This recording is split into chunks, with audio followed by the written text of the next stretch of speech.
In today's video, I'll teach you guys how you can change wallpaper in your WhatsApp. Now before I start, if you are new to our channel, just hit down below and hit the subscribe button so you don't miss out on any of our future videos. So let us get started.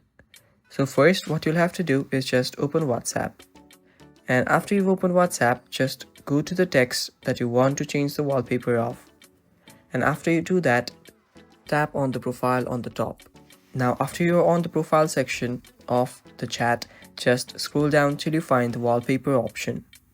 Now right here you'll be able to choose new wallpapers, tap on it, and there you can choose wallpapers like this, or you can directly choose wallpapers from your photos too. Now just choose the wallpaper that you want and tap on set, and after you do that you'll be able to just change it. Now let us go back to our chat. And there you go, the wallpaper has been changed. It's that simple, guys. Thank you for watching. I hope you found this video helpful, and don't forget to leave a like down below and stay tuned.